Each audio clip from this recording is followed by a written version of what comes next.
She smiled at her adversary. The Duke crossed the ballroom, took her hand and said something unexpected. Lady Vivian Ashford had spent 3 years locked in a bitter feud with the Duke of Blackthorne. He had publicly humiliated her at her debut, calling her opinions charmingly misguided in front of London's elite. She had retaliated by systematically dismantling his business ventures through clever investments and strategic alliances. Their rivalry was legendary, vicious, public, unrelenting. So when Vivian smiled at him across the crowded ballroom, it was pure defiance. He should have ignored her. Instead, he crossed the room, took her hand and said, "Marry me. We will destroy each other properly." And everything Vivian thought she knew about hatred, pride, and the line between enemies and lovers shattered completely. If stories like this move you, please subscribe to Velvet Tales. Every subscription helps us share more extraordinary tales of survival, second chances, and the unbreakable bonds between humans and animals. Your support means these incredible true stories reach hearts that need them most. Lady Vivian Ashford was known throughout London society for 3 things: her razor-sharp intelligence, her complete disregard for social conventions, and her legendary feud with the Duke of Blackthorne. The feud had begun 3 years ago at Vivian's debut ball. She was 18, brilliant, and naive enough to believe that intelligence was valued in women. When the Duke, Alexander Thornton, then 25, and recently returned from managing his family's shipping empire, had made a condescending remark about women's inability to understand commerce, Vivian had corrected him, publicly, with specific examples of his own company's recent failures. The Duke had laughed it off as charmingly misguided opinions from a girl who reads too many books. The ballroom had laughed with him. Vivian had been humiliated, dismissed, reduced to an amusing anecdote. She had never forgiven him. Over the next 3 years, Vivian had systematically used her substantial inheritance from her grandmother to undermine the Duke's business interests. She invested in his competitors. She spread accurate but damaging information about his company's vulnerabilities. She outmaneuvered him in property acquisitions, shipping contracts, and investment opportunities. The Duke retaliated with equal viciousness. He blocked her access to certain social circles. He convinced potential suitors that Vivian was unmarriageable, too intelligent, too outspoken, too focused on business to make a proper wife. He made sure everyone knew that Lady Vivian Ashford was more interested in ledgers than love. Their feud became London's favourite entertainment. At every ball, every dinner party, every social gathering, people watched to see what Vivian and the Duke would do next. Would they exchange cutting remarks? Would they snub each other? Would one of them finally land a devastating blow? Tonight, at the Duchess of Somerset's ball, the entire ballroom buzzed with anticipation. Vivian had just finalized a deal that would cost the Duke's company over £50,000. He knew it. His fury was visible in the rigid set of his shoulders, the cold glare he directed across the room. Vivian stood near the refreshment table, wearing a gown of deep emerald silk that highlighted her auburn hair and green eyes. She was beautiful in an unconventional way, too tall, too angular, too intense. Men found her intimidating, women found her strange. She did not care. She had built a life around intelligence and business acumen. She did not need to be loved. She needed to be respected and feared. The Duke stood across the ballroom, surrounded by admirers. He was devastatingly handsome. Dark hair, grey eyes, a face that belonged in Renaissance paintings. Women threw themselves at him, men envied him. He could have any woman in England, but for 3 years all his attention had been focused on destroying Vivian Ashford. Their eyes met across the crowded room. The Duke's expression was thunderous. Vivian smiled, slow, deliberate, triumphant. She had won this round. He knew it. Everyone knew it. She expected him to look away, to pretend she did not exist. That was their usual pattern. They hurt each other, then ignored each other until the next opportunity for sabotage arose. Instead, the Duke set down his champagne glass and walked directly toward her. The ballroom went silent. Everyone watched as Alexander Thornton, Duke of Blackthorne, crossed the room with predatory focus, never breaking eye contact with Vivian. He stopped directly in front of her, so close she could smell his cologne, something expensive and masculine that made her pulse quicken despite her anger. "Lady Vivian," he said, his voice cold and formal. "Your Grace." She kept her smile in place, refused to show any reaction to his proximity. That was a masterful move, the shipping contract. I admit I underestimated you. You frequently underestimate me, Your Grace. It is becoming a pattern. So it would seem. He extended his hand. Dance with me. Vivian stared at his outstretched hand as if it were a snake. I would rather dance with a rabid dog. Vivian, dance with me. We are providing enough entertainment for these vultures. Let us at least do it properly. The use of her first name, intimate, presumptuous, made her breath catch. But she was Lady Vivian Ashford. She did not back down from challenges. She placed her hand in his. One dance. Then you will leave me alone. We both know I will never leave you alone. He led her to the center of the ballroom floor. The orchestra began a waltz. The Duke pulled her close, closer than propriety allowed, his hand firm at her waist. They moved together with surprising synchronicity. Despite their mutual hatred, their bodies understood each other. Every turn, every step, perfectly matched. Why did you ask me to dance? Vivienne demanded. To humiliate me again? No, to make you a proposal. I'm not interested in anything you have to offer. Hear me out before you refuse. His grey eyes bored into hers. We have been at war for 3 years. You have cost me hundreds of thousands of pounds. I have damaged your social standing irreparably. We are locked in mutual destruction with no end in sight. Your point? Marry me. Vivian missed a step, stumbled. The Duke's arm tightened, keeping her upright. What did you just say? Marry me. We will destroy each other properly. Legally, with full commitment. You have lost your mind. Have I? Think about it, Vivian. We are evenly matched. We understand each other's methods. We respect each other's intelligence, even as we despise each other personally. A marriage between us would be the most honest in England. 2 people who know exactly what they are getting and choose it anyway. I despise you. I am aware. The feeling is mutual. But Vivian, imagine what we could accomplish together instead of working against each other. Your financial brilliance, combined with my business empire, your strategic mind alongside my resources, we would be unstoppable. I do not want to be unstoppable with you. I want to destroy you. Then marry me and destroy me from the inside. You will have far more access as my Duchess than as my external enemy. Vivian's mind raced. This was insane. The Duke was proposing marriage as a business arrangement, no worse as a continuation of their war by other means. It was the most cynical proposal she had ever heard. It was also intriguing. Why would you want to marry someone who hates you? She asked. Because I am tired of London's simpering debutantes who cannot hold an intelligent conversation. Because I need an heir and refuse to marry some vapid girl who bores me within a month.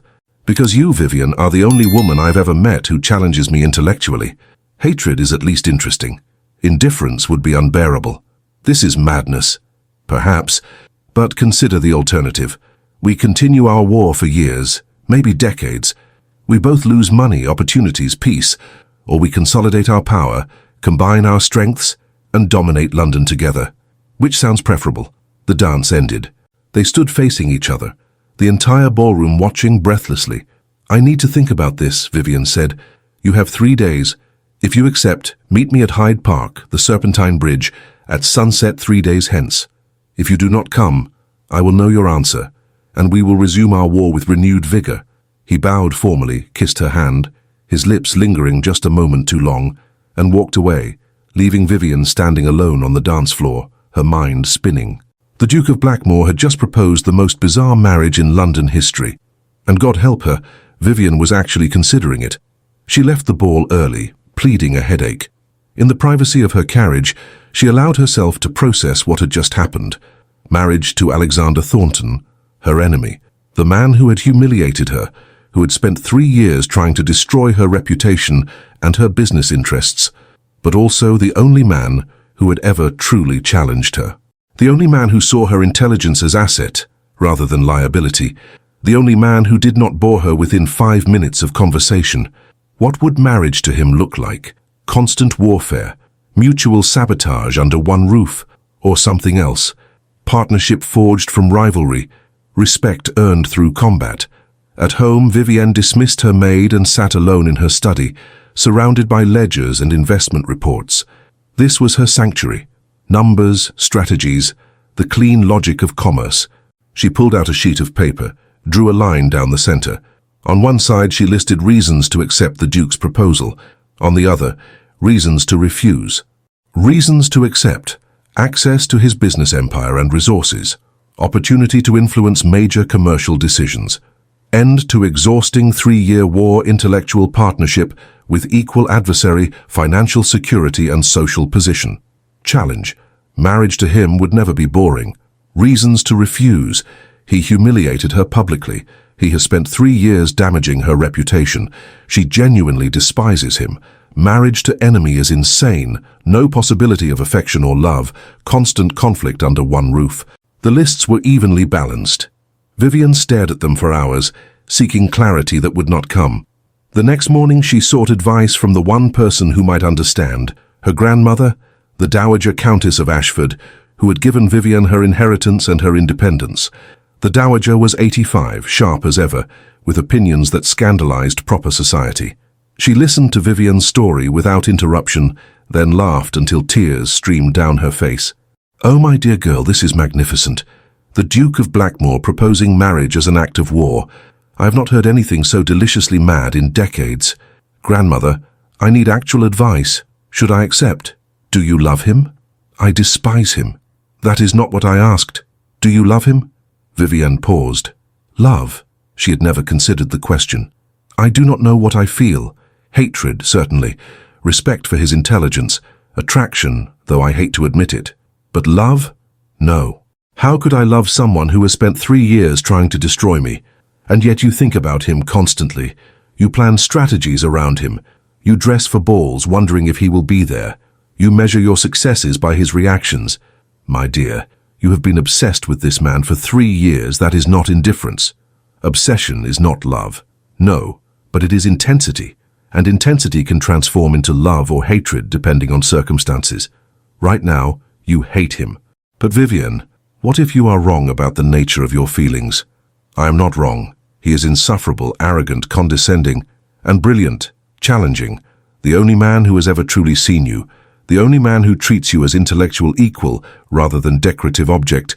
You hate him, yes, but I suspect you also admire him, and that admiration terrifies you. Vivian felt exposed. Her grandmother saw too much. Even if you are right, and I am not conceding that you are, how could I marry someone I hate? Because hatred and love are not opposites, dear girl. Indifference is the opposite of both. You feel intensely about the Duke. That intensity could become something extraordinary if channeled properly, or it could become mutual destruction. The question is, are you brave enough to find out which? Vivian spent the next 2 days in turmoil. She reviewed her business accounts, seeking distraction. She attended social functions, pretending normalcy, but her mind kept returning to the Duke's proposal. Marry me. We will destroy each other properly. On the 3rd day, as sunset approached, Vivian stood in her bedroom, staring at her reflection. She had dressed carefully, a walking gown of deep blue, her hair arranged elegantly. She was dressed to either meet the Duke or to take a simple evening walk. She had not decided which. The Serpentine Bridge was a 15-minute carriage ride away. If she left now, she would arrive exactly at sunset. If she stayed home, she would be declaring war resumed. The Duke would accept her refusal and escalate their conflict with renewed intensity. They would continue destroying each other from a distance, locked in endless combat. If she went, she would be agreeing to the most insane proposal in London history, marriage to her enemy, a lifetime of conflict under one roof. But also, partnership challenged the possibility that hatred might transform into something else. Vivian looked at her grandmother's words, written on a note delivered that morning. Courage is not the absence of fear. It is acting despite fear. Be brave, my darling girl. Choose the extraordinary over the safe. Vivian made her decision. She called for her carriage. 15 minutes later, she stood on the Serpentine Bridge, watching the sun set over Hyde Park's lake. The sky was painted in shades of orange and pink, reflecting off the water in breathtaking beauty. She was alone. Perhaps the Duke had not come. Perhaps he had withdrawn his insane proposal. Then she heard footsteps behind her. She turned. Alexander Thornton, Duke of Blackthorne, stood at the end of the bridge, dressed in formal evening attire, watching her with those intense grey eyes. "You came," he said. "So did you." He approached slowly, like a predator circling prey. "Does this mean you accept?" It means I am considering, but I have conditions. A slight smile curved his lips. Of course you do. Name them. First, I retain complete control over my inheritance and any business interests I develop. I will not become your financial dependent. Agreed. I never wanted a dependent. I want a partner. Second, I will have equal say in all major business decisions affecting your companies. Not advisory input, actual decision-making authority. The Duke's eyebrows rose. You want to co-manage my empire? Yes. We combine our strengths or this arrangement is pointless. You get my strategic brilliance. I get access to your resources and established networks. Equal partnership or nothing. Alexander considered this. Most women would never dream of demanding such authority. Most wives had no involvement in their husbands' business affairs. But Vivian was not most women. Agreed. Equal partnership in business matters. Third, our marriage will be one of respect, not affection. I do not expect love, but I demand that you treat me as intellectual equal. Never dismiss or condescend to me the way you did at my debut. Something flickered in Alexander's eyes. Regret, perhaps. Vivian, that night was my greatest mistake. I was young, arrogant, and stupid. I underestimated you completely. You have spent 3 years proving exactly how stupid that was. I will never make that mistake again. An apology does not undo 3 years of warfare. No, but perhaps our marriage can. Perhaps we can build something better from the ashes of our rivalry. He stepped closer. Do you have more conditions? One more. Honesty. Absolute honesty. If we are going to make this work, we cannot play games or hide intentions. I need to know where I stand with you at all times. Honesty. I can promise that. In fact, let me demonstrate it now. Alexander took her hand. Vivian, I do not love you, but I respect you more than any woman I have ever met. You are brilliant, ruthless, and completely unapologetic about your intelligence. That fascinates me, infuriates me, but never bores me. I'm offering this marriage because I genuinely believe we could build something extraordinary together, not despite our rivalry, but because of it. Vivian felt her heart racing. His hand was warm, his touch sending electricity through her body. She hated that she responded to him physically, hated that her enemy affected her this way. I do not love you either, she said, but I respect your intelligence even as I despise your arrogance. You have been my worthy adversary for 3 years. Perhaps you could be my worthy partner for the next 40. Is that a yes? It is a conditional yes. We court properly for 6 weeks. Public courtship, so society sees we are serious. During that time, we negotiate the detailed terms of our marriage. Business arrangements, living arrangements, expectations, everything in writing. If at the end of 6 weeks we both still believe this can work, we marry. Alexander smiled. A real smile this time, not the cold smirks they usually exchanged. You want a contract. A marriage contract beyond the standard legal documents. Yes, clear terms, clearly stated. We are entering a business partnership as much as a marriage. We should treat it accordingly. Very well. 6 weeks of courtship, detailed negotiations, a comprehensive marriage contract, and then if we both agree we become the most formidable couple in London, or we destroy each other spectacularly and become a cautionary tale. Either outcome would be interesting. Boring is the only thing I truly fear. He still held her hand. The sun had set, leaving them in twilight. The park was empty, except for a few distant couples strolling paths. I should seal this agreement properly, Alexander said. How? He pulled her close, kissed her before she could protest. His lips were demanding, possessive, nothing like the chaste kisses proper courtship allowed. Vivian should have pushed him away, should have slapped him for such presumption. Instead, she kissed him back with equal intensity. 3 years of rivalry, hatred, and suppressed attraction poured into that kiss. It was not gentle or romantic. It was warfare by other means. 2 people trying to dominate each other, refusing to surrender. When they finally broke apart, both were breathing hard. That was inappropriate, Vivian said, though her voice lacked conviction. Absolutely, but honest. We will not have a polite marriage, Vivian. We will have a passionate one. Passionate in our arguments, our competition, our partnership. And yes, passionate in our physical relationship. I will not apologize for wanting you, even as I want to strangle you half the time. Vivian felt heat flood her face. You are insufferable, and you are extraordinary. We are well matched. He offered his arm. "Come, I will escort you home. Tomorrow we will announce our courtship and begin negotiations. Are you ready for London society's reaction? They will think we have both gone mad. Undoubtedly, but they will also be riveted. The great rivalry transformed into romance. They will talk about nothing else for months." Vivienne took his arm. "It is not romance, it is strategic alliance. Call it whatever helps you sleep at night. But Vivienne, we both know this is more than strategy. Strategy does not make your pulse race. Strategy does not make you kiss your enemy like the world is ending." She had no response to that, because he was right. Whatever was between them, hatred, respect, attraction, rivalry, it was far more complex than simple strategy. The next morning, the Duke called on Vivienne's family formally to request permission to court her. Her father, the Earl of Ashford, was baffled but pleased. The Duke was the most eligible bachelor in England. The fact that he and Vivienne had been enemies for years seemed irrelevant compared to the advantageous match. "I confess, I do not understand this development," the Earl admitted. "You and the Duke have been at war for 3 years. Now suddenly he wishes to court you? We have reached an understanding, Father. Our skills complement each other. We believe a partnership would be mutually beneficial." "Partnership? My dear girl, marriage is not a business arrangement. Ours will be. And Father, before you object, consider, I am 21 years old. I have refused every suitor you have presented. I have made it clear I will not marry for conventional reasons. The Duke and I understand each other. We want the same things. Is that not better than marrying some man who expects me to abandon my intelligence and business interests?" Her father sighed. "You are your grandmother's granddaughter. Stubborn, brilliant, impossible to control. Very well. If the Duke makes you happy, he does not make me happy, but he makes me interested. That will have to suffice." The announcement of their courtship shocked London society. The two great rivals were now courting. It made no sense. Gossip exploded. Everyone had theories. Some romantic, some cynical, all wrong.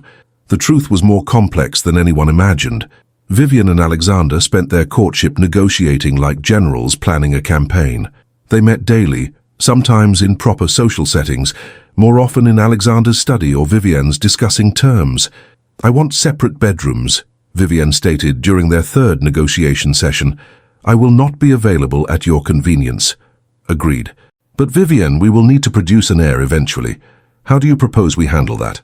"Scheduled encounters, planned, mutually agreed upon, approached with the same professionalism we apply to business." Alexander laughed. "You want to schedule intimacy, like board meetings? Why not? It removes emotion, expectation, disappointment. We approach it as necessary obligation, complete it efficiently, continue with our lives. That is the least romantic thing I have ever heard. Romance is not our goal, functionality is." "Fine, scheduled intimacy. I assume you want that in the contract as well?" "Yes. Clear expectations prevent misunderstandings." They negotiated everything. Finances. She kept her inheritance independent. He provided a generous allowance, but she maintained separate accounts. Business. Equal partnership in major decisions, with each having veto power to prevent impulsive choices. Social obligations. They would present unified front publicly, but maintain individual freedom privately. Children. Any children would be raised with emphasis on intelligence and capability, not gender-based limitations. By the end of 6 weeks, they had a 40-page marriage contract covering every possible scenario. "This is either the most brilliant or most insane document ever created," Alexander's solicitor observed when reviewing it. "Both," Alexander replied. "But it is honest. We are not pretending to be conventional. We are building something entirely new." The wedding was scheduled for 3 weeks after the courtship ended. Small by society standards, immediate family, a few close friends. Neither Vivienne nor Alexander wanted elaborate spectacle. The night before the wedding, Vivienne's grandmother summoned her for a final conversation. "Are you certain about this?" the dowager asked. "It is not too late to change your mind." "I am certain. Not because I love him. I'm still not sure what I feel. But because he is the only man who has ever seen me as I am and not asked me to change. That is worth building a life on." "And the hatred? The 3 years of warfare?" "Still there, but tempered by respect, perhaps even by reluctant admiration. Grandmother, I do not expect a happy marriage, but I expect an interesting one. That will have to be enough." The dowager studied her granddaughter with shrewd eyes. "Vivian, may I tell you something I learned from 53 years of marriage to your grandfather? Please. The opposite of love is not hatred. It is indifference. Hate requires investment, attention, constant engagement. You cannot hate someone you do not care about. You have spent 3 years hating the Duke with passionate intensity. That intensity will not disappear because you marry, but it might transform. Hatred can become love more easily than indifference can become anything. You are starting with fire. That fire might burn you, or it might warm you for the rest of your life." Vivian felt tears prick her eyes. "What if we destroy each other? What if this is a terrible mistake? Then you will survive it? You are Ashford women? We survive everything. But Vivian, what if you do not destroy each other? What if you build something extraordinary? Would that not be worth the risk?" The wedding ceremony was brief and businesslike. Vivian wore ivory silk, elegant but not elaborate. Alexander wore formal black, his expression unreadable. They spoke their vows with firm voices, no trembling or tears. When the vicar pronounced them man and wife, Alexander kissed Vivian with surprising gentleness. It was not the passionate kiss from their first evening, nor the perfunctory kiss of obligation. It was something else. Acknowledgement, perhaps. Respect. The beginning of something neither fully understood. As they turned to face their small audience, Vivian caught Alexander's eye. He gave her the slightest nod. They had done it. Married their enemy. Committed to the most unconventional arrangement in London history. Now came the hard part. Actually living together. The first weeks of marriage were exactly as difficult as expected. Vivian and Alexander moved into his London townhouse, where she had her own suite of rooms separate from his. They established routines designed to minimize conflict. Breakfast together, discussing the day's business. Separate activities during the day. Dinner together, more business discussions. Separate evenings, except for social obligations requiring joint appearance. It was cordial, efficient, completely lacking in warmth. "We live like business partners sharing a house," Vivian observed one evening after a particularly tedious society dinner. "Is that not what we are?" Alexander was reviewing shipping manifests, barely looking up. "I suppose, but it feels empty. We interact less now than we did when we were enemies. At least our rivalry was engaging." Alexander set down his papers, studied her. "What are you suggesting?" "I do not know. This arrangement is what we agreed to. Functional, unemotional, practical. But Alexander, we are bored. We have eliminated conflict so completely that we have eliminated interest. You want to fight, perhaps. Or perhaps I want connection. Not romantic love, I still do not believe that is possible between us. But something beyond cold politeness. We are married. We should at least be able to have interesting conversations."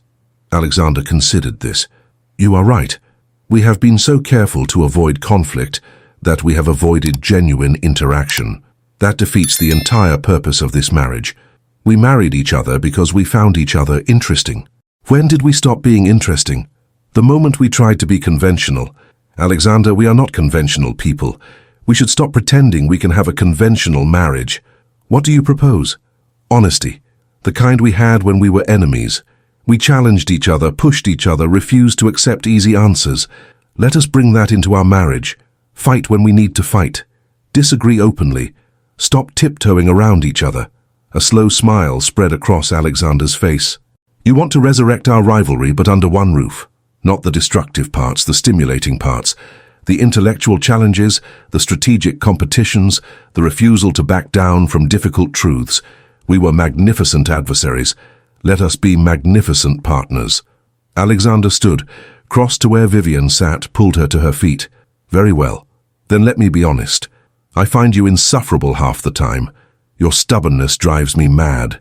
Your refusal to compromise on anything tests my patience daily. But Vivian, I also find you brilliant, fascinating, and frustratingly attractive. I want to argue with you, compete with you, and yes, occasionally kiss you senseless when you are being particularly infuriating." Vivian felt her pulse quicken. "That is not professional partnership. No, it is not. It is something messier and more complicated. Perhaps it is time we admitted that our carefully negotiated contract is inadequate. We are not business partners pretending to be married. We are two people who feel intensely about each other. whether hatred or attraction or some volatile combination, and we need to stop pretending otherwise. He kissed her then, with the same intensity as their first kiss on the Serpentine Bridge. Vivian kissed back, 3 months of suppressed attraction flooding through her. When they broke apart, both were breathing hard. "Your scheduled intimacy plan is absurd," Alexander said. "I'm not scheduling passion like board meetings." "Then what are you proposing?" "That we be honest about what we want.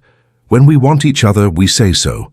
When we are angry, we fight properly instead of retreating into cold politeness.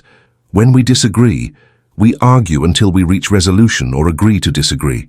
No more performance, no more careful distance, just raw honesty." Vivian felt simultaneously terrified and exhilarated. That could destroy us, or it could make us extraordinary. "Vivian, we are not going to have a peaceful marriage. We are too strong-willed, too competitive, too intense. But we could have a marriage that is vibrant, challenging, real. Is that not better than the sterile arrangement we have been attempting?" "Yes," Vivian admitted. "But it means vulnerability, admitting we affect each other beyond business interests. We already affect each other. We have for 3 years. Pretending otherwise is exhausting. Let us simply accept it." That night marked a turning point. They stopped trying to maintain careful distance and allowed themselves to actually engage with each other. Arguments became frequent, passionate disagreements about business strategies, investments, even which social events to attend. But unlike their previous rivalry, these arguments happened within partnership. They fought, then worked together to find solutions. They challenged each other's ideas, then combined their strengths to achieve better outcomes than either could manage alone. Their business partnership flourished. Vivian's strategic insight, combined with Alexander's resources, created a formidable empire. Within 6 months, they had doubled their joint holdings. Within a year, they were among the wealthiest and most influential couples in England. Society watched their marriage with fascination. Some called it scandalous, a wife so involved in business matters. Others called it brilliant, two powerful people maximizing their combined potential. Vivian did not care what society thought. For the first time in her life, she was fully herself, intelligent, ambitious, unapologetic. And she had a partner who not only accepted those qualities but celebrated them. But the emotional aspects of their marriage remained complicated. Physical attraction was undeniable. They abandoned the scheduled intimacy plan within weeks, instead allowing passion to develop naturally. But emotional intimacy was harder. One evening, 8 months into their marriage, Vivian found Alexander in his study, staring at a letter with troubling intensity. "What is wrong?" she asked. "Nothing. Business matter." "Alexander, we agreed to honesty. What is in that letter?" He looked at her, conflict clear in his eyes. "My mother is dying. Cancer. The physicians give her 3 months, perhaps less."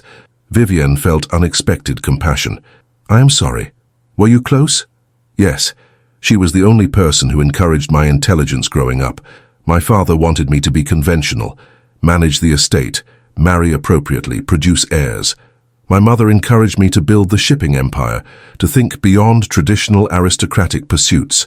She believed in me when no one else did. Then you should go to her, now. Do not wait. I have business obligations. I can handle the business. Alexander, your mother is dying. Go, be with her. Everything else can wait." He looked at her with something like wonder. "You would manage everything alone? Trust you with my empire?" "It is our empire now, and yes, I can manage it. We are partners. Partners support each other through difficult times, even if we are not conventional in other ways." Alexander stood, crossed to her, pulled her into an embrace. "Thank you. I did not expect this from you." "What compassion? I may be ruthless in business, but I am not heartless. Go to your mother. Stay as long as she needs you." Alexander left the next morning for his family's country estate. He was gone for 6 weeks. During that time, Vivian managed their business interests with impressive competence, making decisions that increased profits and solidified partnerships. But she also discovered something unexpected. She missed him. Not just his business acumen or his physical presence. She missed arguing with him, missed his intelligence, his challenges, his intensity. She missed her husband. The realization disturbed her deeply. She had agreed to a practical marriage, not an emotional one. Developing actual feelings for Alexander was not part of the plan. When Alexander returned, thinner and exhausted from watching his mother die, Vivienne met him at the door. "I am sorry," she said simply. "Thank you for managing everything, for giving me the time I needed. The business is thriving. You made excellent decisions. I had excellent training. Alexander, are you well? Beyond the grief, I mean. You look exhausted. I watched my mother die slowly over 6 weeks. It was—" His voice broke. He turned away, trying to hide his emotion. Vivienne did something she had never done before. She went to him, wrapped her arms around him from behind, simply held him, said nothing, just provided presence. Alexander turned in her arms, buried his face in her shoulder, and wept. Great shuddering sobs that shook his entire body. Vivienne held him through it, offering the comfort she had never thought she would need to provide. When his tears subsided, Alexander pulled back, looking embarrassed. "I apologize, that was inappropriate. That was human. You suffered a tremendous loss. Emotion is normal. Vivienne, I need to tell you something. While I was gone, while I watched my mother fade, I realized something important. She asked me about our marriage, whether I was happy. I told her about our arrangement, our practical partnership. She said I was being a fool. Why? Because in trying to protect myself from vulnerability, I was missing what was right in front of me. A woman I respect, admire, and yes, love. Not despite our rivalry, but because of it. You challenge me, frustrate me, fascinate me. And somewhere in the past year I fell in love with you, completely, irrevocably." Vivienne felt her heart stop. "Alexander, you do not mean that. You are grieving, emotional, not thinking clearly. I am thinking clearly for the first time in years.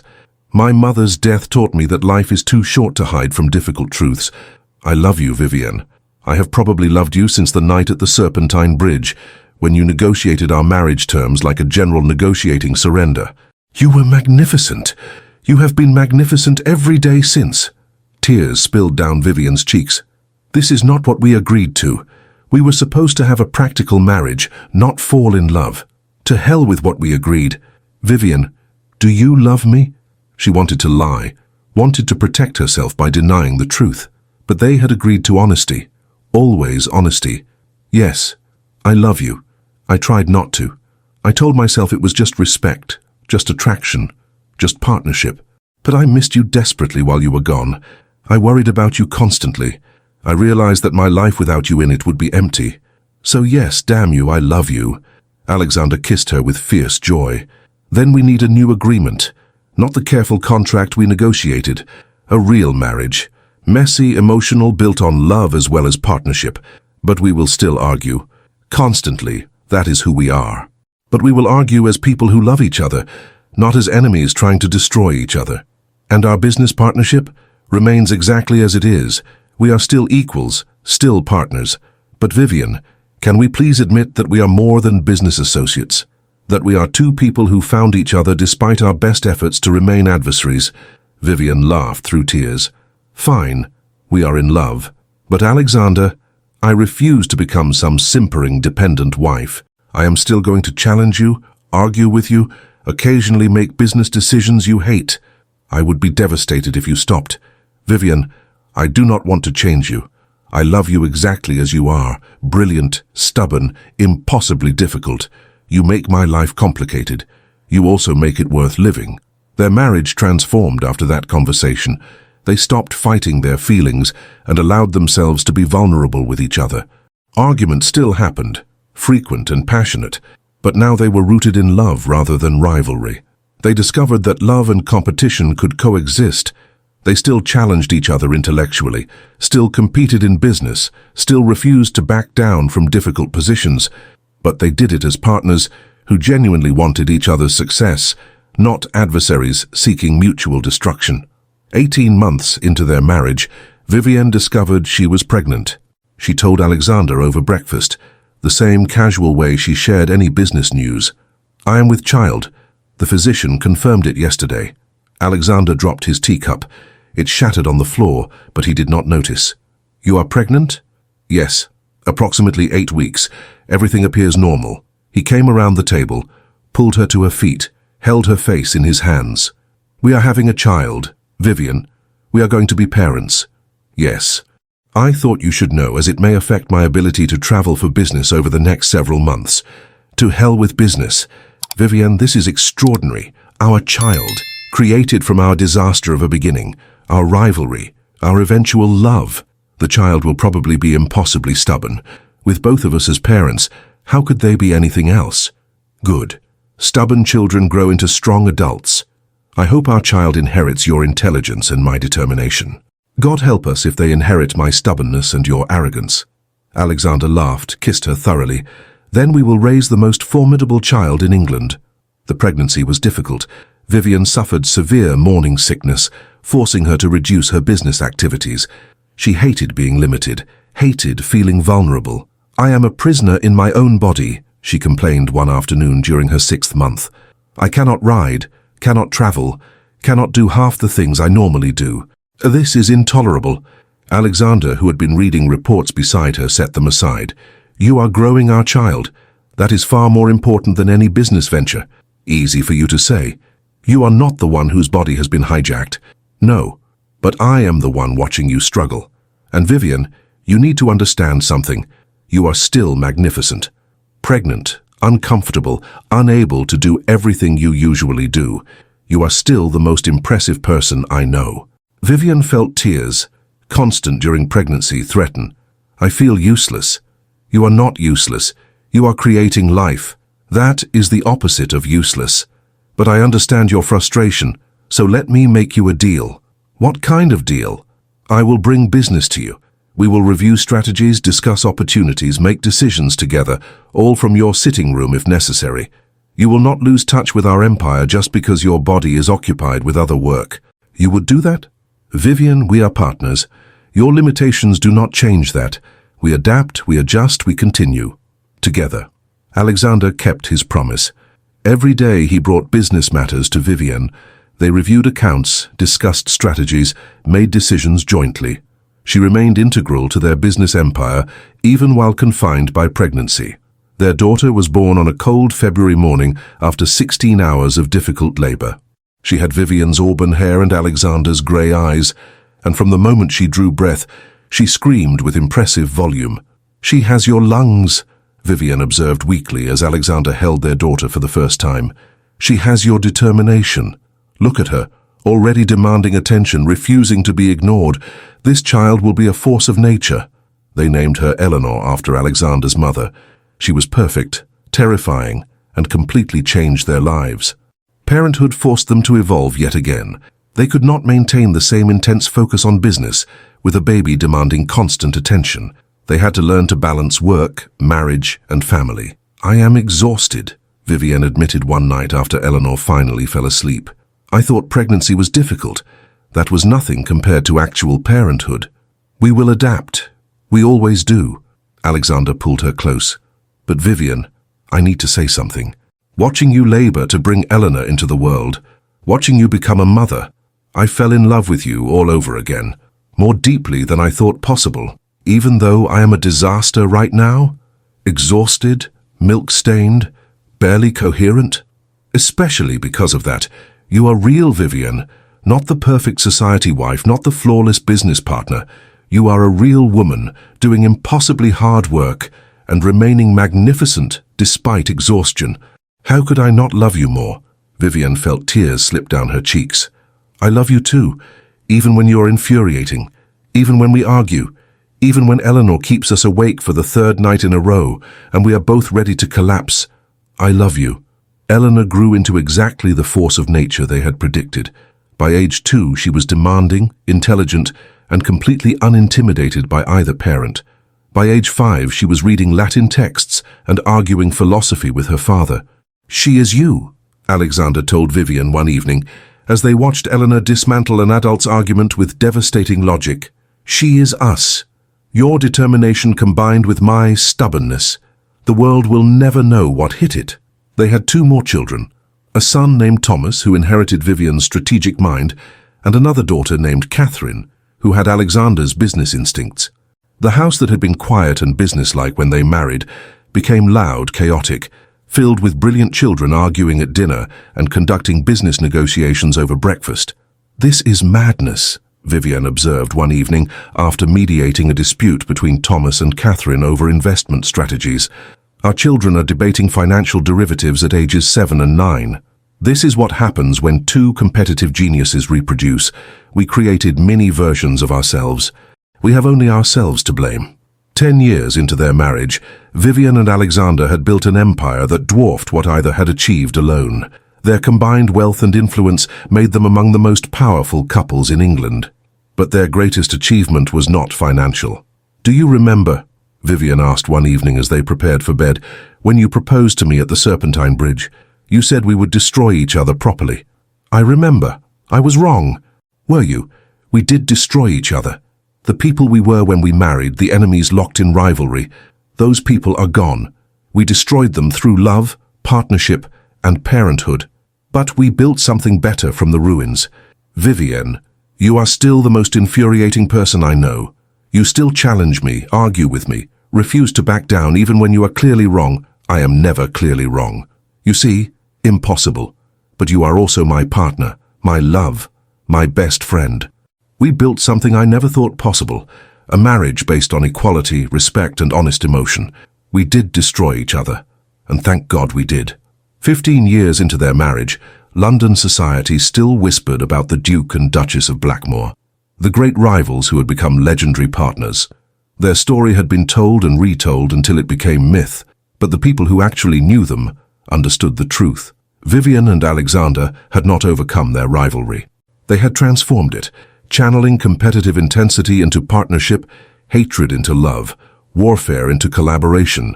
They still argued, constantly, passionately, about business, politics, how to raise their children, everything. "You are impossible," Alexander told Vivian after a particularly heated argument about a business acquisition.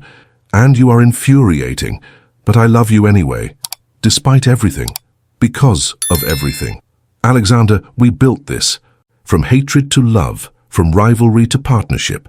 We proved that intensity, whether competitive or romantic, can transform into something extraordinary if channeled properly." Their children watched their parents' relationship with fascination.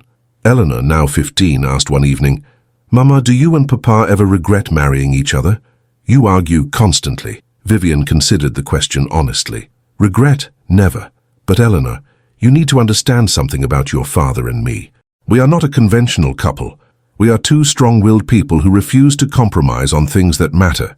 That creates conflict, but it also creates passion, energy, life. I would rather argue with your father every day than have peaceful silence with someone who bores me." "But do you love him?" "More than I thought it was possible to love anyone, not despite our arguments, but because of them. Every argument proves we care enough to fight for what we believe. That is not weakness. That is strength." Alexander had a similar conversation with Thomas, their son, who had witnessed a particularly intense business disagreement between his parents. "Father, why do you and Mama argue so much? Other parents seem more peaceful." "Because other parents have conventional marriages. Your mother and I have something different, a partnership built on equality and honesty. We argue because we respect each other enough to challenge each other's ideas." "Thomas, the opposite of love is not hatred or conflict. It is indifference. I care passionately about your mother's opinions, even when I disagree with them. That caring is the foundation of our love. So arguing is good. Constructive arguing, yes. Your mother and I fight about ideas, strategies, principles. We fight because we both care deeply about outcomes, but we never fight to hurt each other. We fight to find the best solution. That is the difference between destructive conflict and productive disagreement." 20 years into their marriage, they attended a ball at the same venue where they had first met, the Duchess of Somerset's ballroom, now renovated but still recognizable. They stood near the refreshment table, watching young couples dance, remembering. "Do you remember the night I crossed this room to propose to you?" Alexander asked. "I remember thinking you had lost your mind. Marry me. We will destroy each other properly. That was your romantic proposal. It worked, did it not?" "Against all odds, yes, but Alexander, we should probably warn young couples against using our courtship as a model. Our beginning was insane." "Perhaps, but it was honest. We did not pretend to feel things we did not feel. We built our marriage on truth, even when that truth was inconvenient or unromantic." Vivian watched the young debutantes, remembered being that young, that naive, that convinced she would never marry because no man would value her intelligence. I was standing right there, she pointed to a corner, reading Marcus Aurelius and trying to be invisible. I never imagined that the most arrogant man in the room would become the love of my life. I was arrogant, insufferable really. You were right to hate me, and you were right to challenge me. We brought out the best in each other by refusing to accept anything less than excellence. That is our legacy, not just our business empire or our brilliant children, but the proof that love can be built from the most unlikely materials. They danced that night, a waltz in the same ballroom where their rivalry had begun, but now they moved together with the ease of 2 decades of partnership, knowing each other's rhythms, anticipating each other's movements, completely synchronized. We have become disgustingly romantic, Vivian observed. The young rivals who hated each other would be appalled. Good. Those young rivals were idiots who wasted 3 years in pointless warfare when they could have been building an empire together. I am glad we evolved beyond that. Though occasionally I miss the warfare, the intensity of our rivalry was exhilarating. Alexander pulled her closer, whispered in her ear, "We can still have intensity. Different kind but equally exhilarating. Meet me in the library in 10 minutes.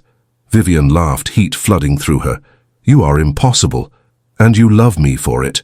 25 years into their marriage, their eldest daughter Eleanor married a man who reminded Vivian uncomfortably of herself. Brilliant, stubborn, completely unapologetic about her intelligence. Her husband was equally strong-willed. They are going to argue constantly, Vivian predicted at the wedding. Good. That means they actually care about each other. Peaceful marriages are often just 2 people too indifferent to bother arguing. Is that what you tell yourself to justify our constant bickering? We do not bicker. We engage in spirited debate. There is a difference. Vivian laughed. Whatever helps you sleep at night, darling. Their other children also married. Thomas to a quiet woman who balanced his intensity, Catherine to a business partner who matched her ambition.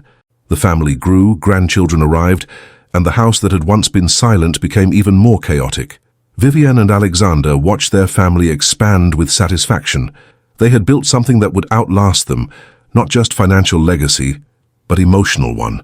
A family that valued intelligence, honored strength, encouraged women to be fully themselves. We did well, Alexander observed one evening as they watched their grandchildren play. We did, though I am still not entirely sure how. We started from such an unpromising place. Mutual hatred and a practical marriage proposal. But we had something more important than initial affection. We had respect. We saw each other's worth even when we were enemies. That respect became the foundation for everything else. Partnership, friendship, eventually love. 30 years into their marriage, Alexander fell seriously ill. A heart condition that had been developing silently for years suddenly worsened. The physicians were pessimistic. His heart was failing. Treatments were limited. Vivienne refused to accept defeat. She researched obsessively, consulted every physician in London, tried every treatment. But the truth was inescapable. Alexander was dying. You need to rest, she told him one afternoon, finding him reviewing business documents in bed. I will rest when I am dead. Until then, we have an empire to manage. The empire can wait. Your health cannot. Alexander set his papers aside, took her hand. Vivienne, we need to discuss what happens after I am gone. You are not going anywhere. I forbid it. You cannot forbid death. And we need to plan. The business, the children's inheritance, everything needs to be organized. Vivian felt tears threaten, something that rarely happened anymore. I am not ready to lose you. I know, but Vivian, you will be fine. You are the strongest person I have ever known. You survived being dismissed your entire youth. You built an empire from nothing. You turned an enemy into a husband and a practical marriage into a love story. You can survive this too. That is different. I had you. We survived everything together. How do I survive alone? Alexander pulled her close, despite his weakness. You will not be alone. You have our children, our grandchildren, the empire we built. And Vivienne, you will always have the memory of what we created. 30 years of arguments, partnerships, love. That does not disappear when I die. It lives in you, in our family, in everything we built together. I loved hating you, and I loved loving you. Losing you will destroy me. No, It will change you, but you will adapt, as you always do. And Vivian, please, do not build a shrine to our marriage. Do not spend the rest of your life mourning. Live, build, continue being magnificent. That is how you honor what we had, by living fully, not by stopping when I stop. Alexander died 3 months later, peacefully, with Vivian holding his hand. His last words were, "Thank you for arguing with me. Thank you for challenging me. Thank you for loving me despite my many faults. You made my life extraordinary." The funeral was enormous. The Duke of Blackthorne had been beloved by his tenants, his business associates, his family. But the most moving tribute came from Vivian herself, who spoke at his funeral, despite societal conventions against women delivering eulogies. "My husband and I began as enemies. We spent 3 years trying to destroy each other through business sabotage and social warfare. When he proposed marriage, it was as continuation of war by other means. We should have failed spectacularly. Instead, we built something extraordinary. We proved that love can be constructed from the most unlikely materials: hatred, rivalry, competition. We proved that strong people do not need to diminish themselves to love each other. We proved that arguing is not weakness if done with respect and genuine care. Alexander was my adversary, my partner, my friend, my love. He made my life complicated. He also made it worth living." After the funeral, Vivian struggled. For 30 years, her life had been intertwined with Alexander's. Now suddenly she was alone. The empire they built together felt empty without him to argue with about strategy. But she remembered his final request: "Do not stop living." So she continued. She managed their business empire with the same competence she had always brought to it. She advised her children on their own ventures. She became the family matriarch, fierce and loving in equal measure. 5 years after Alexander's death, Vivian stood in the same spot on the Serpentine Bridge where he had proposed. She often came here to remember. "You would be pleased," she spoke to his memory. "The empire has doubled again. Eleanor is managing the shipping division brilliantly. Thomas just finalized a deal you would have envied. Catherine opened 3 new factories. We are still arguing constantly, just as you predicted. They inherited your stubbornness." She paused, feeling the familiar ache of his absence. "I miss you. Every day. Every argument with our children where I wish you were there to back me up, or more likely, take their side just to be contrary. But Alexander, I am living. I am not just surviving or maintaining. I am building, growing, continuing what we started. That is how I honor you, by refusing to stop." Vivian lived another 15 years after Alexander's death. She remained formidable until the end, managing the business empire, guiding her family, refusing to fade into quiet widowhood. When she died at age 75, her children found letters she had written to each of them to be delivered after her death. The letters were full of love, advice, and wisdom earned through decades of living fully. To Eleanor, she wrote, "You are like me, too intelligent, too stubborn, too intense. Do not apologize for those qualities.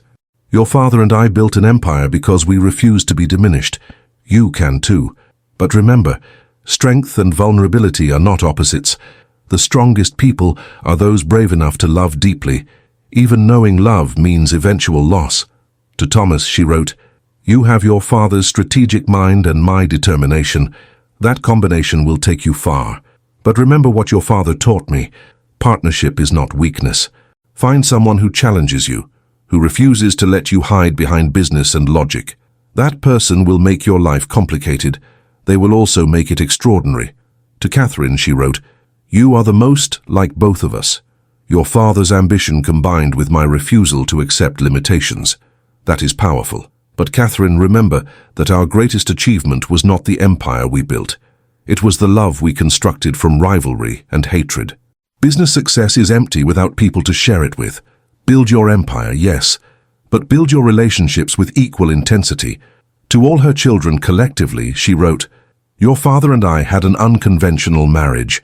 We started as enemies and ended as soulmates with decades of argument and partnership in between.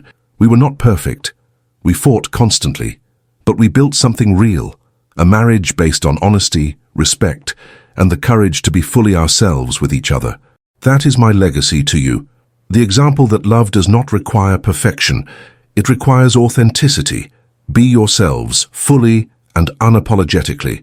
Find partners who celebrate rather than diminish that authenticity. Argue when necessary, but always with respect and genuine care. That is how you build lives worth living.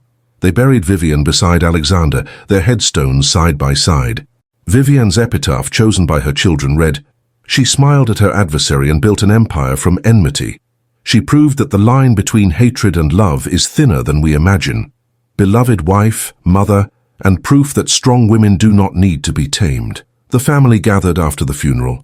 Children, grandchildren, great-grandchildren. Eleanor, now in her 50s, told the story of how her parents met to the youngest generation.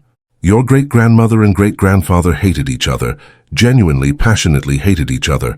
They spent 3 years trying to destroy each other through business warfare. Then, one night at a ball, your great-grandmother smiled at him. Pure defiance, a challenge. And instead of ignoring her, your great-grandfather crossed the ballroom and proposed marriage.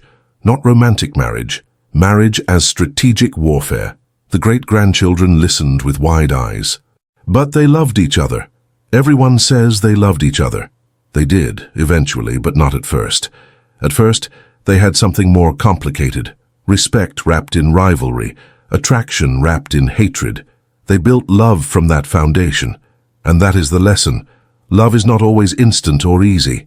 Sometimes it is constructed, brick by brick, argument by argument, through years of choosing each other despite difficulty. The Blackmore family legacy became legendary, not just for the empire Vivienne and Alexander built, but for the relationship that made it possible.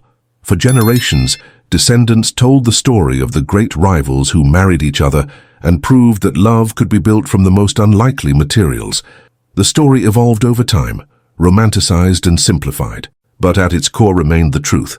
Two people who began as enemies, who should have destroyed each other, who instead built something extraordinary through honesty, partnership, and the courage to let rivalry transform into love. 50 years after Vivian's death, a great-great-granddaughter named Vivian Eleanor, named for both her famous ancestors, stood on the Serpentine Bridge where it had all begun. She was reading the family history, trying to understand the legendary relationship that had shaped generations. She thought about her own life, a brilliant woman struggling with whether to pursue business ambitions or conform to societal expectations. She thought about the man she had been arguing with for months, a business rival who infuriated and fascinated her in equal measure. And she thought about her great-great-grandmother's words, preserved in family letters. The line between hatred and love is thinner than we imagine. Intensity can transform into either, depending on courage. Choose courage. Choose the person who challenges you. Build something extraordinary from the most unlikely materials. Vivian Eleanor made a decision. She called for her carriage, gave the driver an address. 20 minutes later, she stood before her rival's door. When he answered, surprise clear on his face, she said, "We need to talk about business, about this rivalry, about why we spend every waking moment either competing with or thinking about each other. I have a proposal." "What kind of proposal?" She smiled, slow, deliberate, exactly as her great-great-grandmother had smiled at a ballroom all those decades ago. "A partnership. We destroy each other properly. Interested?" He stared at her for a long moment. Then he laughed. "Your great-great-grandmother would be proud. Come in. Let us negotiate terms." The Blackmore family tradition continued, another generation proving that love could be built from rivalry, that intensity could transform into partnership, that the most unlikely beginnings could lead to the most extraordinary outcomes. Because Vivienne and Alexander had not just built an empire or a family, they had built a legacy, the proof that being strong did not require being alone, that loving fiercely did not mean loving gently, that the best partnerships were those built from honest challenge rather than easy agreement. Their story was told and retold, adapted and romanticized, but its core message remained unchanged. Choose the person who challenges you. Build love from intensity, transform rivalry into partnership. Be brave enough to argue, honest enough to admit when you are wrong, stubborn enough to fight for what matters. That was the lesson of the Duke and Duchess of Blackmore. That was their gift to future generations. Not wealth or title or business success, but the example that love, real, lasting, extraordinary love, could be built from the most unlikely materials if people were brave enough to try. 100 years after their deaths, historians studied the Blackmore papers. Thousands of letters, business documents, personal correspondence preserved by the family. They tried to understand the legendary relationship, to separate myth from reality. What they found was remarkable. Vivienne and Alexander had documented everything, their arguments, their strategies, their evolving feelings. The letters revealed a relationship far more complex than the simplified legend suggested. Early letters showed genuine animosity. Vivienne writing to her grandmother, "The Duke is insufferable, arrogant, and completely blind to his own limitations. I take tremendous satisfaction in each business victory against him. This rivalry gives my life purpose." Alexander writing to his closest friend, "Lady Vivienne is the most infuriating woman I have ever encountered. She refuses to accept her place, constantly overreaches, yet succeeds through sheer stubborn intelligence. She haunts my thoughts in ways I cannot explain and deeply resent." Later letters showed the transformation. Vivienne to her grandmother, 6 months into marriage, "I am not sure what we are building, but it is unlike any marriage I have witnessed. We argue constantly, compete perpetually, yet I find myself seeking his opinion on everything. His approval matters more than it should. This was supposed to be practical arrangement. It is becoming something else." Alexander to his friend, 1 year into marriage, "I told Vivienne I loved her last night. The words simply emerged, unbidden, unavoidable. She cried. Then she argued with me, insisting love was not part of our agreement, that I was breaking contract by developing feelings. We fought for 3 hours about whether love was permissible in a practical marriage. Then we made love with intensity that suggested we had both been lying about the nature of our feelings for months. This marriage is absurd. It is also the best thing that has ever happened to me." The letters continued through decades. Arguments about business, about children, about politics and philosophy, and whether to invest in railways. But underneath every argument was clear foundation of respect and love. One letter particularly moved the historians. Written by Vivienne to Alexander on their 20th anniversary. "My dearest adversary, 20 years ago today, you crossed a ballroom and proposed the most insane marriage in London history. I should have refused. Every rational calculation suggested marrying you would be disastrous. Thank God I ignored rationality. You have made my life extraordinarily difficult. You argue with every idea I present. You challenge every assumption I make. You refuse to simply agree even when I am obviously correct, which is always. You are stubborn, occasionally infuriating, and utterly impossible. You are also my partner, my love, my best friend. You have never asked me to be less intelligent, less ambitious, less myself. You have celebrated my strength rather than feeling threatened by it. You have built an empire with me, not despite me. I loved hating you. I love loving you even more.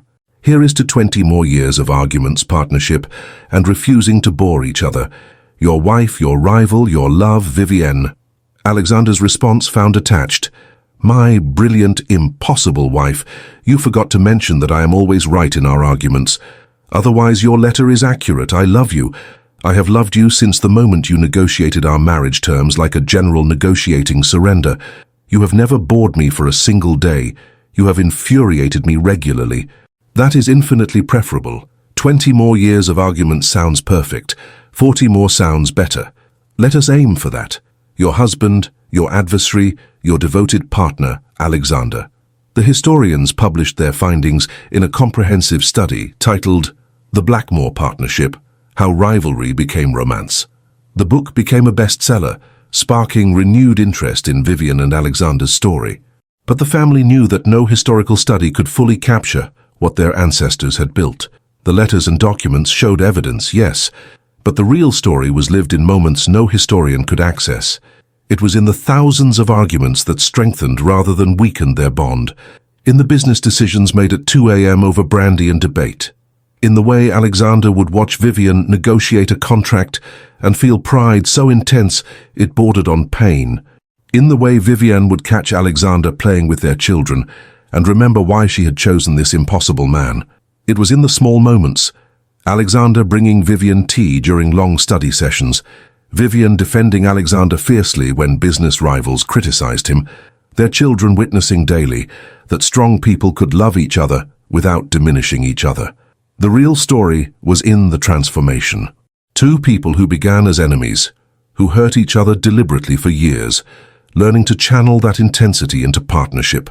learning that the same passion that fueled rivalry could fuel love. One of Vivian's great-great-great-grandchildren, a relationship therapist in the modern era, used her ancestors' story in her practice. The Blackmore example teaches us something important, she would tell couples struggling with conflict. Vivian and Alexander argued constantly. They never had peaceful marriage, but their arguments were rooted in respect and genuine care. They fought about ideas, never about each other's worth. That is the difference between destructive conflict and productive disagreement. She would show them excerpts from the letters. See how Vivian challenges Alexander's business strategy. She is direct, even harsh in her criticism, but she is criticizing the idea, not him personally.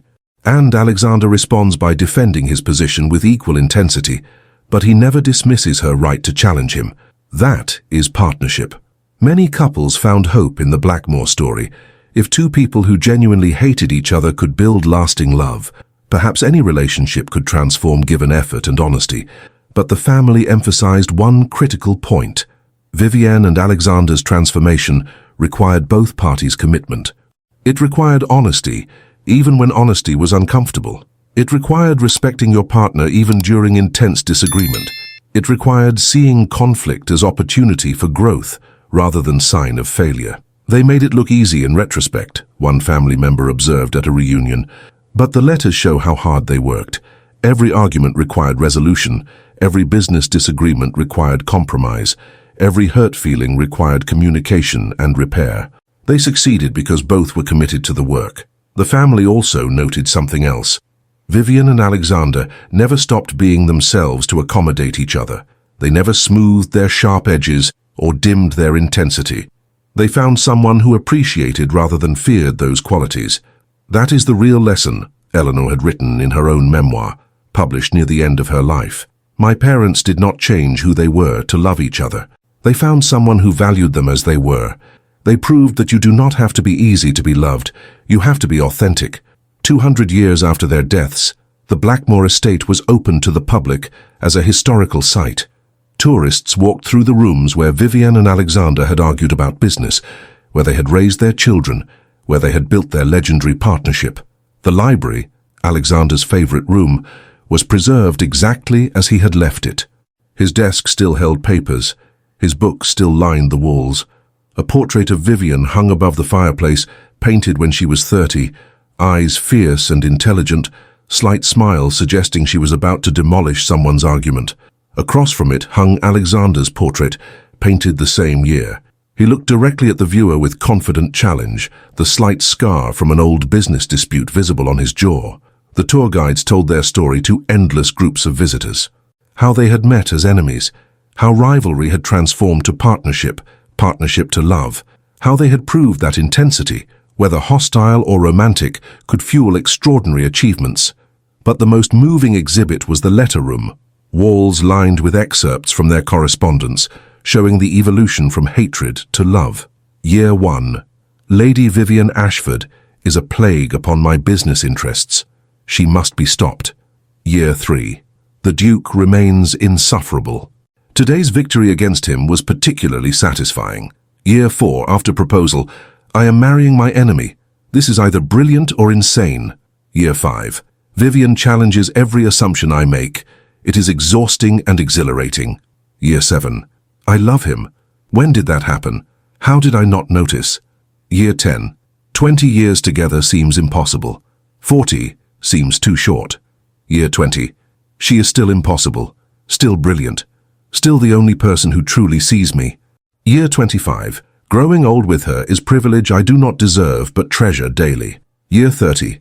30 years of arguments, 30 years of partnership, 30 years of love, not nearly enough. The final exhibit was their headstones, reproduced in marble, side by side. Alexander Thornton, Duke of Blackthorne, 1785-1845. He chose his adversary and built an empire from rivalry. Vivian Ashford Thornton, Duchess of Blackthorne, 1788-1860. She smiled at her enemy and transformed hatred into love. Together, they proved that intensity, honestly channeled, becomes the foundation of extraordinary partnership. Visitors would often linger at the headstone exhibit, reading the inscription multiple times. Some cried, some smiled. Many left feeling hopeful that their own difficult relationships might transform into something beautiful, given time and effort. The Blackmore story resonated across centuries because it offered something rare, proof that love did not require perfection. That strong people could love each other without one diminishing for the other. That arguing was not failure if done with respect. That intensity, passion, competition, even hatred could transform into something extraordinary if both people were brave enough to be honest. One visitor, a woman in her 30s struggling with whether to marry her argumentative partner, stood before the headstones for nearly an hour. Finally, she pulled out her phone, called her partner. "I have been at the Blackmore estate all day," she said, "learning about two people who hated each other and built the most legendary love story of their era. It made me think about us, about our constant arguments. I always thought arguing meant we were incompatible, but what if it means we care enough to fight for what we believe? What if intensity is not our problem but our strength?" She listened to his response, smiled. "Yes, let us try. Let us be Vivian and Alexander. Argue when necessary, partner always, love fiercely. I am tired of trying to be peaceful. Let us be passionate instead." She hung up, looked at the headstones one final time. "Thank you," she whispered, "for showing me that being difficult does not mean being unlovable, for proving that the best love is not easy love, but honest love." And that, ultimately, was the Blackmore legacy. Not the business empire that had been divided and redistributed over generations. Not the wealth that had been spent and replenished countless times, but the example, the proof that love could be built from the most unlikely materials, that intensity could become intimacy, that people who started as adversaries could become the most devoted partners, that sometimes the person who infuriates you most is the person who completes you most. That smiling at your adversary might be the beginning of the greatest love story of your life. 300 years after their deaths, their story endured. But not as academic analysis or historical curiosity. It endured because it was fundamentally human. Two impossible people who found each other and refused to let impossibility define them. The Blackmore estate remained in family hands, passed down through generations of equally stubborn descendants. The library where Vivian and Alexander had argued about philosophy still stood, books they had annotated lining the walls. The bedroom where they had finally admitted they loved each other was preserved exactly as they had left it. But the most sacred space was the Serpentine Bridge in Hyde Park, the exact spot where Alexander had proposed his insane marriage and Vivian had been brave enough to consider it. On the 350th anniversary of their marriage, thousands gathered there, descendants, historians, couples seeking inspiration, anyone who had ever felt too difficult to be loved and found hope in the Blackmore story. The current Duke of Blackthorne, a great-great-great-great-great-grandson named Alexander, stood on that bridge and read from Vivian's final letter to her children, written days before her death. "My darlings, I am 75 years old.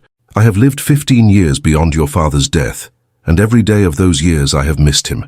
But I have also lived fully, as he made me promise. I have continued our work, expanded our empire, watched you build your own extraordinary lives. People will tell you that your father and I had a perfect marriage.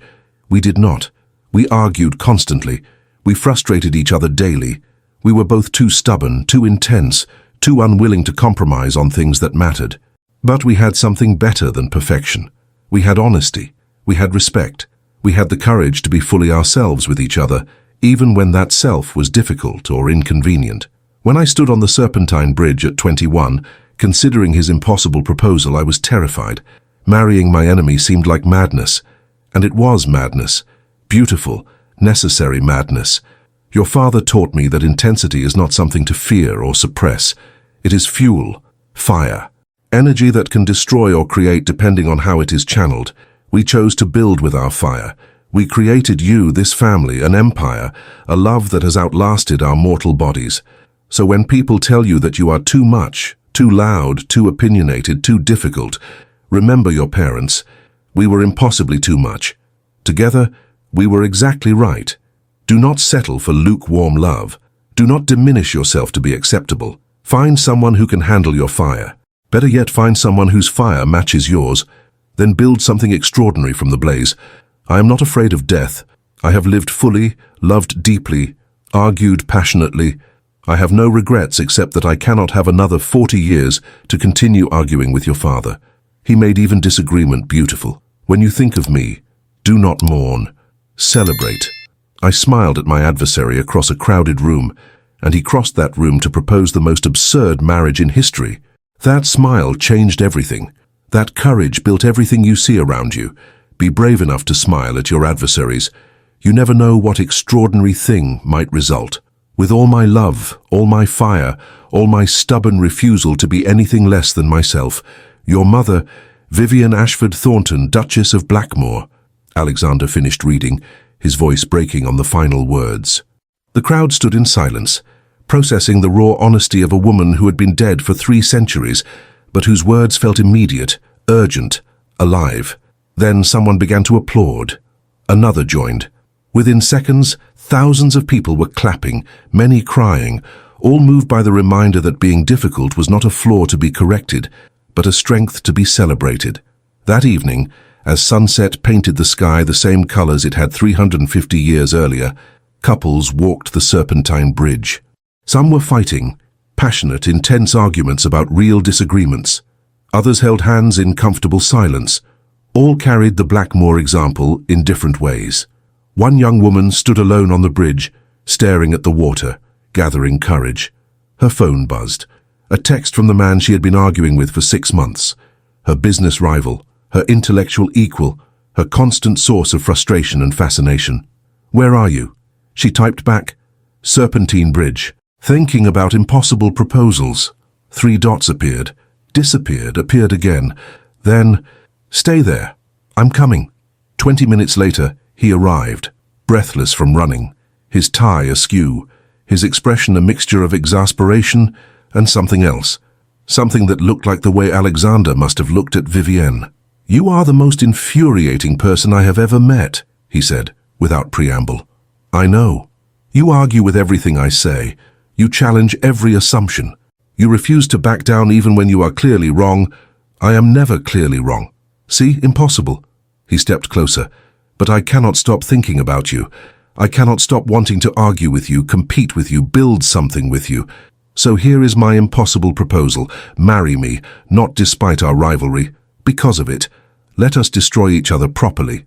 The woman smiled, slow, deliberate, echoing a smile given 350 years before. "Those are almost the exact words the Duke used." "I know. I have been reading their letters all week, trying to find courage to do what he did. So, is that a yes?" "It is a conditional yes. We negotiate terms. We build a partnership based on honesty and respect. We promise never to diminish ourselves to make the other comfortable. And we accept that our marriage will be difficult, argumentative, and absolutely extraordinary." He pulled her close, kissed her with intensity that suggested their future would be anything but peaceful. "Deal. Though I reserve the right to win at least half our arguments, you can try, you will fail, but you can try." They left the bridge hand in hand, already arguing about their first business decision as partners. Behind them, the sun set on another day, on another generation of people brave enough to choose intensity over ease, honesty over performance, extraordinary over simple. And somewhere beyond time, Vivian and Alexander Blackmore watched and smiled. Their story continued. Not in history books or academic studies, but in every person who chose to be fully themselves, who found someone strong enough to handle that self, who built love from the most unlikely materials. She had smiled at her adversary. He had crossed the ballroom. They had said something unexpected. And 350 years later, people were still learning from that courage, still finding hope in that impossibility, still building extraordinary lives from the simple decision to be honest about who they were and brave about who they loved. That was the Blackmore legacy. Not perfection, not ease, but truth, fire, and the courage to smile at your adversary and see what happens next.